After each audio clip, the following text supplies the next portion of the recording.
चोला किसानों का पर नारे खालिस्तान की, तस्वीर भिंडरवाले की और धमकी प्राइम मिनिस्टर को। मोदी का ग्राफ बहुत मंदर दे करके ऊपर चढ़ वो नुकसान वो ਇਹਦਾ ग्राफ डाउन किवें आ सकता है। प्रदर्शन करके अराजकता फैलाने का भरपूर प्रयास हो रहा है। ऐसे ट्रैक्टरों को दिल्ली सीमा पर लाने की कोशिश है जिनमें भिंडरवाला के झंडे लगे।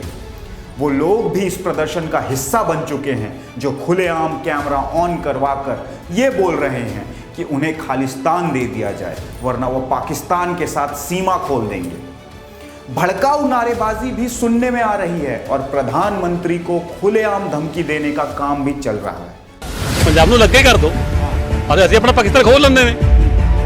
ਤੁਸੀਂ ਤੁਹਾਨੂੰ ਲੱਗੇ ਕਰ ਦਿੱਤਾ ਇੰਡੀਆ ਤੋਂ ਤੂੰ ਲੱਗੇ ਰਹਿਣ ਦੋ ਅਸੀਂ ਕੱਲ ਇੱਧਰ ਨਹੀਂ ਖੋਲਾਂਗੇ ਸਾਨੂੰ ਪਾਕਿਸਤਾਨ ਖੋਲ ਲੈਣ ਦੋ ਤਾਂ ਤੁਹਾਨੂੰ ਲੱਗ ਖਾਲਿਸਤਾਨ ਬਣਾਉਣ ਦੋ ਸਾਨੂੰ ਲੱਗ ਪਾਕਿਸਤਾਨ ਬਣਾਉਣ ਦੋ ਪਾਕਿਸਤਾਨ ਨਾਲ ਜੁੜ ਜਾਂਦੇ ਅਸੀਂ ਖਾਲਿਸਤਾਨ ਬਣਾ ਕੇ ਆਪਣਾ ਤੁਹਾਨੂੰ ਲੱਗੇ ਕਰ ਦੋ ਅਸੀਂ ਆਪਣਾ ਖਾਲਿਸਤਾਨ ਬਣਾਈਏ ਜੋ ਮਰਜ਼ੀ ਬਣਾਈਏ ਅਸੀਂ ਮਰ ਜੂਗੇ ਪਰ ਆਪਣੀ ਜਿੱਦ नहीं ਛੱਡ देंगे।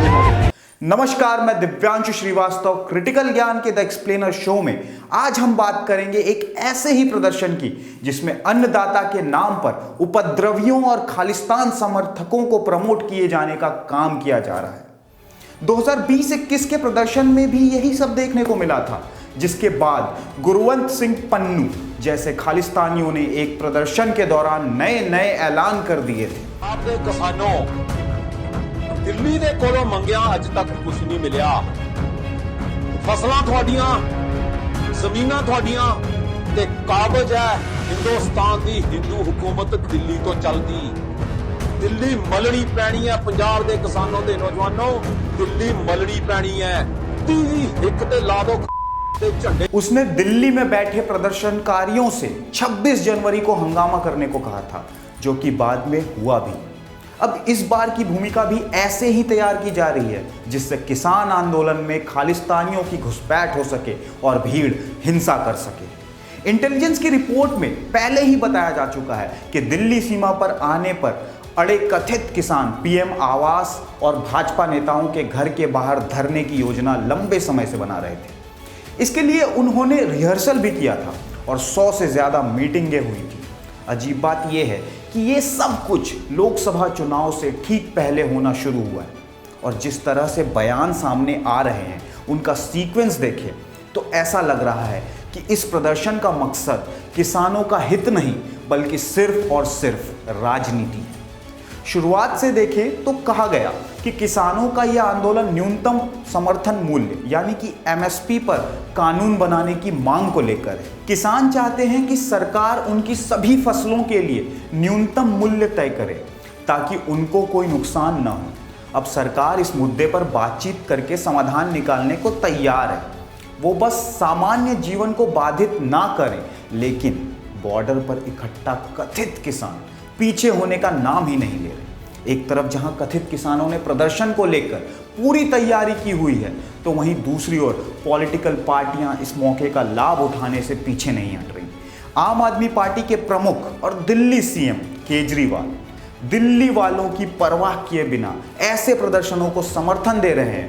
वहीं कांग्रेस के पूर्व अध्यक्ष राहुल गांधी ने माहौल का फायदा उठाकर गारंटी दे दी है कि अगर उनकी कांग्रेस सरकार सत्ता में आई तो किसानों को हर फसल के लिए एमएसपी सुनिश्चित कर दी जाएगी। दिलचस्प बात यह है कि राहुल गांधी ने इस वादे के साथ ये भी कहा है कि वो उस स्वामीनाथन रिपोर्ट में रखी गई सब बातों को किसानों के हित में लागू कर देंगे, जिसे यूपीए सरकार ने 2010 में खारिज कर दिया था। Rahul Gandhi has promised MSP guarantee to every farmer.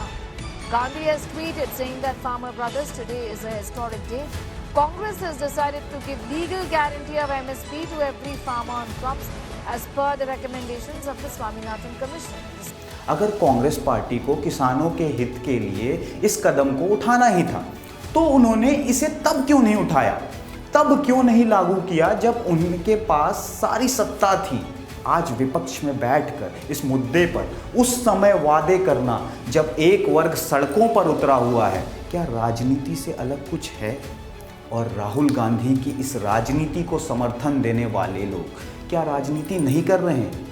प्रदर्शन की मांगों में से एक मांग ये भी है कि जिन लोगों पर किसान आंदोलन में केस हुआ था उन सभी केसों को रद्द कर दिया जाए। अब ये केस किस बात पर हुए थे, ये भी ध्यान देने वाली चीज़ है। पिछले किसान आंदोलन के समय जो प्रदर्शन हुए थे उनमें हिंसा की घटनाएं सामने आई थी, जिसमें लाल किले तक पर हमला हुआ था। इसी के बाद पुलिस ने इस मामले में केस किया था। ये प्रदर्शनकारी चाहते हैं कि प्रशासन उन प्राथमिकताओं को रद्द कर दे और किसी उपद्रवी के खिलाफ कोई कार्रवाई ना करे। सोचिए, एक किसान आंदोलन में ऐसी मांग का क्या अर्थ हो सकता है? क्या ये प्रदर्शनकारी उपद्रव को जायज़ मानते हैं? ये पूरा प्रदर्शन राजनीतिक है, क्योंकि इसे लोकसभा चुनाव से ठीक पहले आयोजित किया गया। इस प्रदर्शन में कई संगठन शामिल हैं जो किसानों का नेतृत्व करने का दावा करते हैं और अच्छे से जानते हैं कि अगर कोई कानून लाना है तो वो उस मुद्दे को संसद सत्र के दौरान उठाते। लेकिन इन किसानों ने न तो संसद सत्र शुरू होने से पहले और न ही इसके चालू रहने के दौरान अपने प्रदर्शन की तारीख चुनी, बल्कि जब सत्र समाप्त हो गया उसके बाद इन्हें दिल्ली चलो का नारा याद आया और ये सीमाओं पर ट्रैक्टरों के साथ पहुंचना शुरू कर। सवाल ये भी बनता है कि जो किसान दिल्ली कूच की तैयारी में लगे हैं, क्या सिर्फ वही किसान हैं और वही सरकार द्वारा एमएसपी पर कानून न होने से परेशान हैं?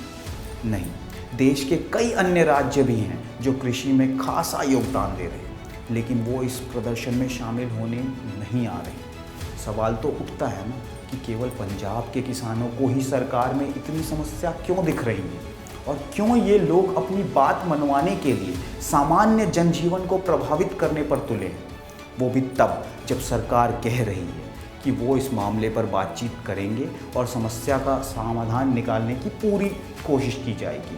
अगर वाकई इस प्रदर्शन का उद्देश्य राजनीति नहीं है तो फिर क्यों इससे पॉलिटिकल पार्टियां जुड़ती जा रही हैं? क्यों इसके जरिए देश के प्रधानमंत्री को धमकियां दी जा रही हैं? क्यों उपद्रवियों को बचाने का प्रयास हो रहा है और क्यों भिंडरवाले की विचारधारा क्रांति का प्रतीक दिखाई जा रही है? इस बार के किसानों के प्रदर्शन को किसान आंदोलन 2.0 बताया जा रहा है। पिछली बार मुद्दा किसान कानूनों का था, वर्तमान में ऐसा कोई मुद्दा है ही नहीं उनके सामने। किसानों के यूनियन द्वारा रखी गई मांगे भी स्पष्ट नहीं, उल्टे बीच बीच में खालिस्तान की मांग हो रही है। ਜੋ ਮੋਦੀ ਸਰਕਾਰ ਹੈ ਵੀਰੇ, ਇਹ ਪੰਜਾਬ ਨੂੰ ਚੰਗਾ ਸਾਂਭਣ ਦੀ ਤੇ ਪੰਜਾਬ ਨੂੰ ਚੰਗਾ ਨਹੀਂ ਸਾਂਭਣ ਦੀ ਤਾਂ ਸਾਨੂੰ ਛੱਡ ਦਿਓ, ਸਾਨੂੰ ਲੱਗ ਖਾਲਿਸਤਾਨ ਬਣਾਉਣ ਦਿਓ, ਸਾਨੂੰ ਲੱਗ ਪਾਕਿस्तान ਬਣਾਉਣ ਦਿਓ। इसी प्रदर्शन से किसान नेता जगजीत सिंह गल्लेवाल का एक बयान भी सामने आया, जहां वो प्रधानमंत्री मोदी के ग्राफ को नीचे लाने की बात कर रहे हैं। ਮੋਦੀ ਦਾ ਗ੍ਰਾਫ ਬਹੁਤ ਮੰਦਰ ਦੇ ਕਰਕੇ ਉੱਪਰ ਚੜ ਗਿਆ, ਉਹ ਨੁਕਸਾਨ, ਉਹ ਇਹਦਾ ਗ੍ਰਾਫ ਡਾਊਨ ਕਿਵੇਂ ਆ ਸਕਦਾ ਹੈ? ਮੈਂ ਬਹੁਤ ਵਾਰੀ ਜਦੋਂ ਮੈਂ ਪਿੰਡਾਂ ਦੇ ਵਿੱਚ ਤਿਆਰੀਆਂ ਕਰਾਉਂਦਾ ਫਿਰਦਾ ਸੀ, ਬਹੁਤ ਵਾਰੀ ਲੋਕਾਂ ਨੂੰ ਇਹ ਕਹਿੰਦਾ ਸੀ ਕਿ ਮੌਕਾ ਬੜਾ ਥੋੜਾ ਹੈ, ਗ੍ਰਾਫ ਉਹਦਾ ਬੜਾ ਉੱਚਾ ਹੈ, ਦਿਨ ਸਾਡੇ ਕੋਲ ਥੋੜੇ ਹੈ, ਕੀ ਅਸੀਂ ਇਹਨੇ ਥੋੜੇ ਦਿਨਾਂ ਦੇ ਵਿੱਚ ਗ੍ਰਾਫ ਇਹਦਾ ਡਾਊਨ ਕਰ ਲਾਂਗੇ? इस बयान के बाद प्रश्न उठ रहे हैं कि अगर ये किसानों का प्रदर्शन है और अपनी मांगे मनवाने के लिए किया जा रहा है, तो फिर इससे प्रधानमंत्री मोदी के ग्राफ का क्या लेना देना है? मोदी सरकार द्वारा कृषि क्षेत्र में किए गए बदलावों से ये स्थिति भी स्पष्ट है कि देश में किसानों की हालत में बदलाव आया है और पॉजिटिव बदलाव आया है। अगली वीडियो में हम आपको डिटेल में बताएंगे कि मोदी सरकार के 10 सालों में कृषि क्षेत्र की तस्वीर कैसे बदली है। तब तक क्रिटिकल ज्ञान के इस वीडियो पर आप कमेंट करके बताइए कि ये दिल्ली कूच के नाम पर खालिस्तान मांगना या प्राइम मिनिस्टर को गाली देना किस हद तक सही है। इस वीडियो को ज़्यादा से ज़्यादा शेयर कीजिए और हमारे चैनल क्रिटिकल ज्ञान को सब्सक्राइब कीजिए। जय हिंद, जय भारत।